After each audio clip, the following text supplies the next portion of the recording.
पूरी दुनिया जब कोरोना की मार झेल रही थी, तब पूर्वी लद्दाख में चीन की सेना गुपचुप भारत में घुसपैठ की फिराक में थी। 1962 की तरह चीन की सेना फिर अक्साई चीन से सटे इलाकों पर कब्जे की कोशिश में थी, लेकिन इस बार भारतीय सेना मुस्तैद थी, क्योंकि ये 1962 का भारत नहीं था।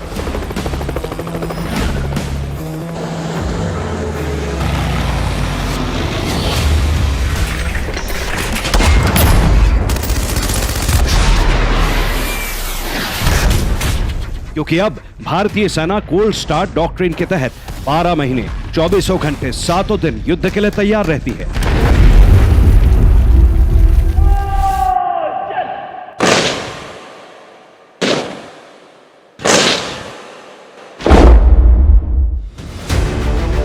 चौबीस से 48 घंटे के भीतर सेना की एक पूरी कोर को देश के किसी भी कोने से सीमा तक पहुंचाया जा सकता है।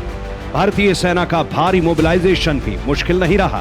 नतीजा ये कि मई जून 2020 में पूर्वी लद्दाख की गलवान घाटी में जब चीनी सैनिकों ने लाइन ऑफ एक्चुअल कंट्रोल यानी LAC पार कर भारत की सीमा में दाखिल होने का दुस्साहस किया, तो भारतीय सैनिक चट्टान की तरह डट गए।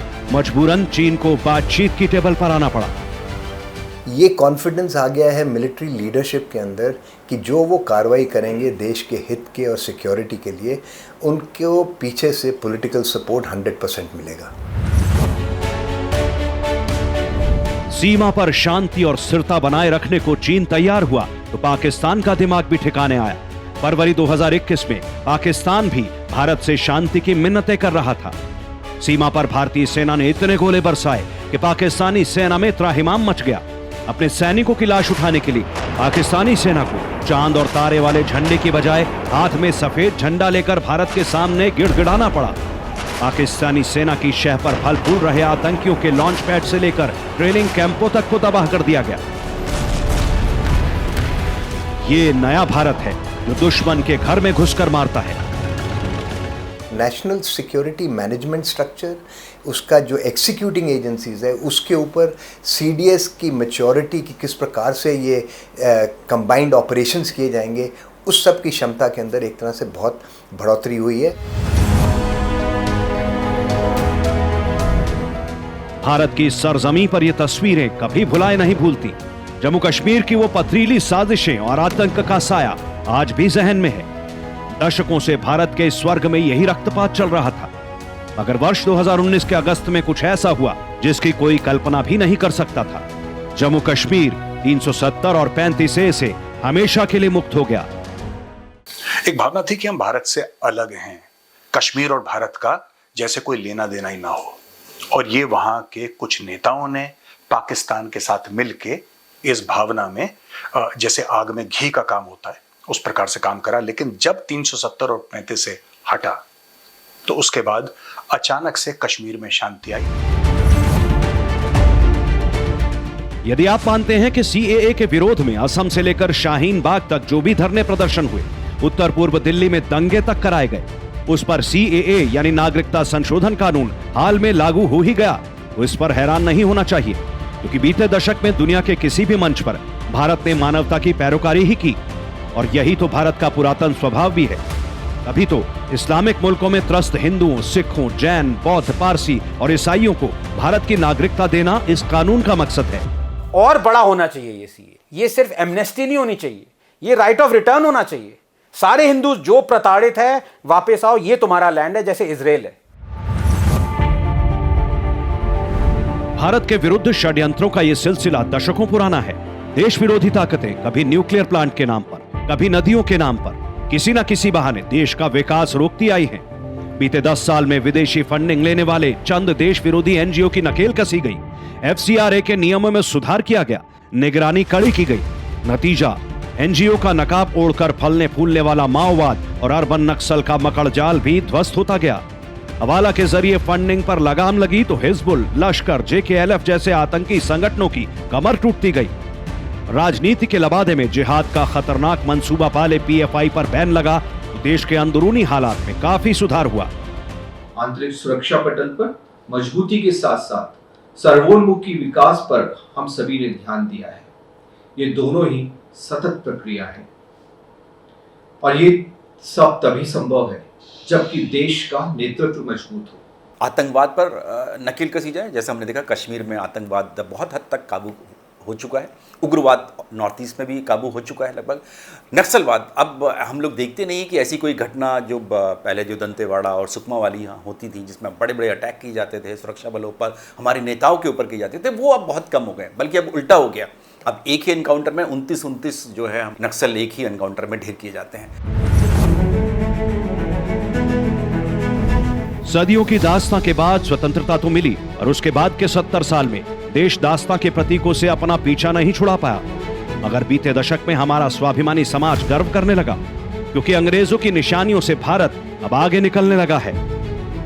अंग्रेजों के पुराने संसद भवन से निकलकर भारत ने जब सेंट्रल विस्टा के नए संसद भवन में कदम रखा तो मानो भारत का प्रतीक सिंह गर्जना कर रहा था, सिंहनाद कर रहा था। भारत की आध्यात्मिक परंपरा का सेंगोल नए संसद भवन की प्रेरणा बन गया था। जो स्लेवरी रही है या आपके ऊपर किसी ने राज कराया, किसी आक्रांता ने, अगर उसके नाम को लेकर आप चीजें बढ़ाएंगे तो एक हीन भावना लोगों में पैदा होगी। बहुत आवश्यक है कि इन निशानों को, इन चिन्हों को मिटा दिया जाए।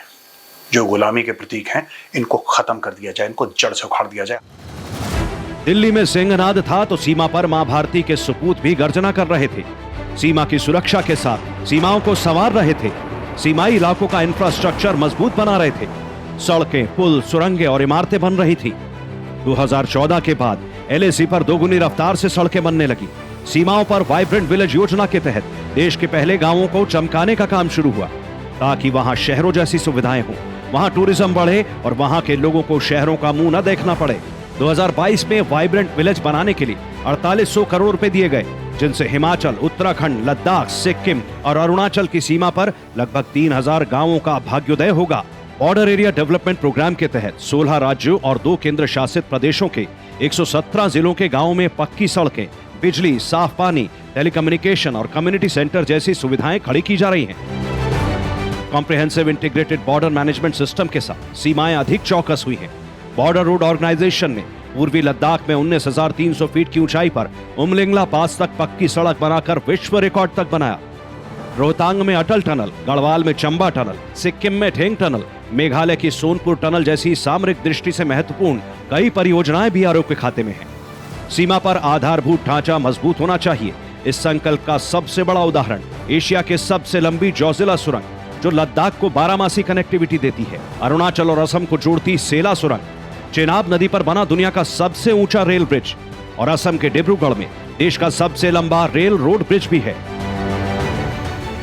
इंफ्रास्ट्रक्चर के जो इन्होंने डिसीजंस लिए हैं और किस तेज़ी के साथ उन्होंने उसको इंश्योर किया कि वो पूरे हों बॉर्डर्स के ऊपर, जिस प्रकार से उन्होंने ब्रिजेस हिंटरलैंड के अंदर, ताकि आपके आने जाने का रास्ता और सुविधा स्पीड से हो, उसमें फ़र्क पड़ा है। जो पॉलिसी डिसीजंस लिए हैं उन्होंने देश की कैपेबिलिटी, मतलब फ़ौज की इफ़ेक्टिवनेस और उसकी काबिलियत की बढ़ोतरी करने में वो बहुत अहम रही है। भारतमाला परियोजना के तहत सीमा से लगते हाईवे को मजबूत बनाने के साथ साथ पड़ोसी देशों तक में सड़कों का निर्माण अपने आप में महत्वपूर्ण है। सागरमाला परियोजना के तहत समुद्र तटों के आसपास के जिलों का विकास भी देश की सरहदों को सुरक्षित करने की दिशा में महत्वपूर्ण है। बंदरगाहों की बेहतरी से कारोबार तो बढ़ेगा ही, इन इलाकों को बेहतर रेलवे, रोड और एयर कनेक्टिविटी भी मिलेगी। इतना ही नहीं, भारतीय नौसेना ने सोमालियाई लुटेरों पर लगाम लगाई तो हिंद महासागर में सी लाइंस को सुरक्षा प्रदान की। पिछले कई सालों में जब भी कहीं पे कोई मुसीबत आई तो लोगों ने भारतीय नौसेना की ओर देखा, और पिछले 2 सालों में नौसेना को इतनी स्वायत्तता प्रदान कर दी गई है कि आज हमारे नौसैनिक पोत कई विदेशी बंदरगाहों में बेधड़क जा सकते हैं, अपने जरूरत का सामान ले सकते हैं और निकल सकते हैं। वीरांगनाओं के इस देश में बेटियां कहीं पीछे रह गई हों, ऐसा बिल्कुल नहीं। दुनिया के सबसे ऊंची सड़क उमलिंगला में बनी तो इसकी बॉस रही BRO की पहली महिला कमांडिंग अफसर कर्नल पोनुंग टोमिंग। इसकी मेंटेनेंस का काम भी कर्नल टोमिंग के साथ 2 और महिला अधिकारी कर रही हैं। सेना की ड्रोन किलर नाम से मशहूर कैप्टन सरिया अब्बासी की चर्चा भी हाल में हुई तो सेना में नारी शक्ति की बढ़ती भूमिका भी दिखी। भारत की सीमाओं को सुरक्षित बनाने की दृष्टि से ये ऐसे कदम हैं जिनके बारे में पहले कभी नहीं सोचा गया। सरहद के जो गांव थे, जिनको आखिरी गांव करके छोड़ दिया गया था, हमने वो आखिरी गांव को पहला गांव बना करके विकास की पूरी दिशा बदल दी। विश्व पर इस सदी की सबसे भयानक महामारी की काली छाया पड़ी। समूची मानव जाति का अस्तित्व जब खतरे में था, तब यह भारत ही था जिसने दुनिया के 150 से ज्यादा देशों को कोविड वैक्सीन देकर न सिर्फ इस संकट से उबरने में मदद की, बल्कि भारत में जीवन रक्षा का कुशल प्रबंधन करते हुए विश्व के मार्गदर्शक का दायित्व भी निभाया।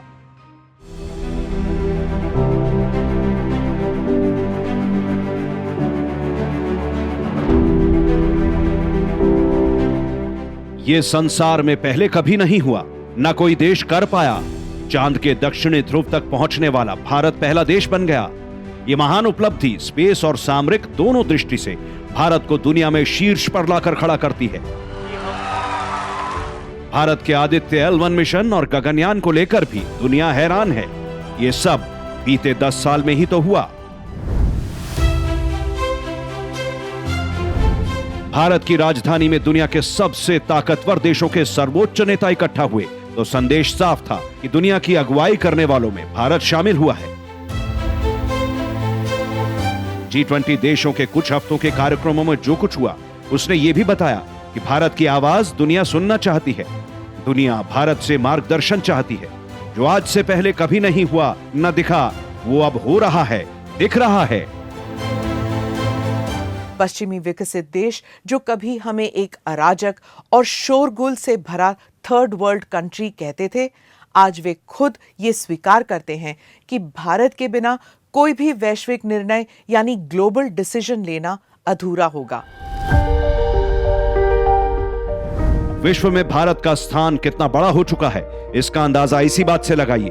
दुनिया के 2 सबसे ताकतवर मुल्क अमेरिका और रूस, जो आपस में दुश्मन हैं, भारत के दोनों से रिश्ते लगातार मजबूत होते गए हैं और इससे ऐतराज किसी को भी नहीं। रूस से भारत जितना चाहे तेल खरीद सकता है, इससे अमेरिका को अब कोई कष्ट नहीं होता। रूस यूक्रेन युद्ध में भारत की भूमिका से दुनिया हैरान है। ईरान, इजराइल और सऊदी अरब तीनों की आपस में नहीं निपटी, लेकिन भारत के तीनों से रिश्ते मजबूत हैं। भारत ईरान का चाबहार पोर्ट भी बनाता है, इजराइल से सामरिक दोस्ती भी निभाता है, फिलिस्तीन की चिंता भी करता है, उतनी ही शिद्दत से सऊदी किंग सलमान का स्वागत भी करता है। और इन सभी देशों को इससे कोई दिक्कत नहीं। भारत की विदेश नीति का ऐसा कमाल पहले कभी नहीं था। अमेरिका, रूस, ब्रिटेन, फ्रांस तो अब भारत के सहयोगी हैं ही, बचा चीन तो वो भारत की बढ़ती ताकत समझ रहा है। इसी साल मार्च में DRDO ने MIRV तकनीक से लैस अग्नि 5 मिसाइल का सफल परीक्षण किया, जिसकी रेंज 5000 किलोमीटर है। यानी चीन और पाकिस्तान दोनों इसकी जद में हैं।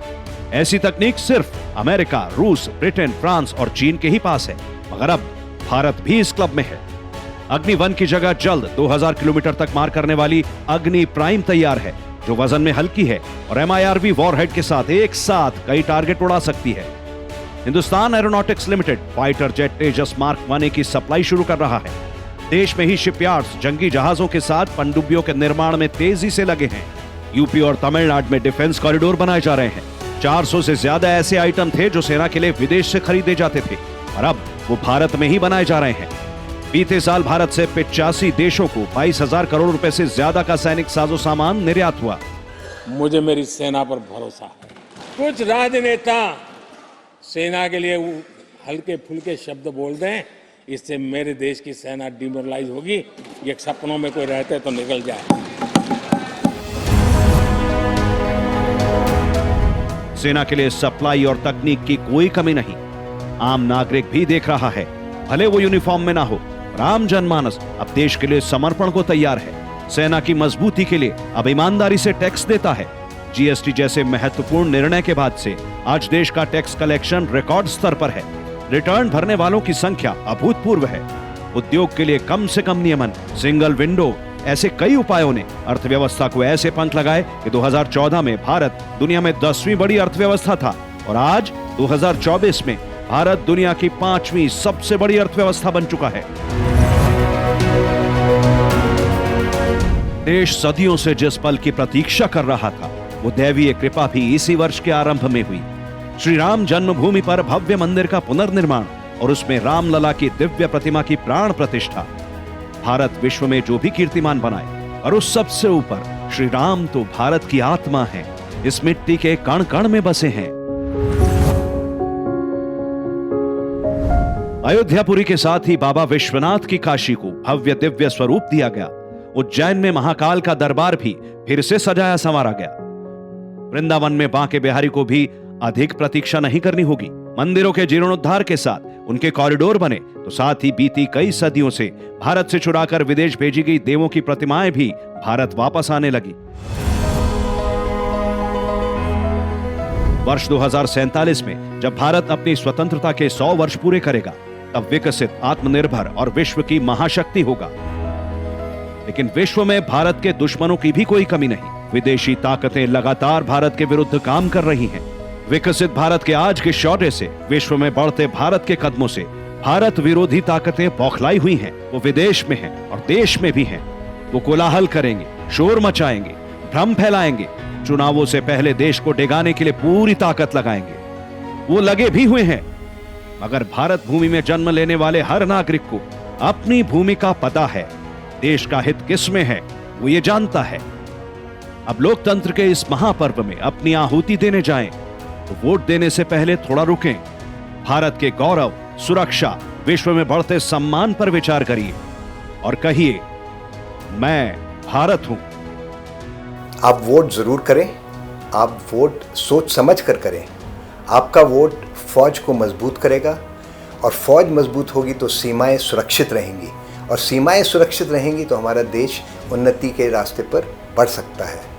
ये वोट देना इसलिए भी जरूरी है क्योंकि एक मजबूत भारत किस तरीके से दुनिया के सामने आता है, वो भारत की पहचान बनेगी। प्रत्येक नागरिक की जागरूकता ही राष्ट्र सुरक्षा और उसकी संपन्नता का आधार है। कि यही एक टाइम है जब आपके हाथ एक्चुअली हाथ में पावर है। राष्ट्र है तो हम हैं। बिना राष्ट्र के किसी भी व्यक्ति का कोई वजूद नहीं है। भारतीयों के हित और वैश्विक हित के लिए अपने अधिकार और कर्तव्य का पालन करें, मतदान करें।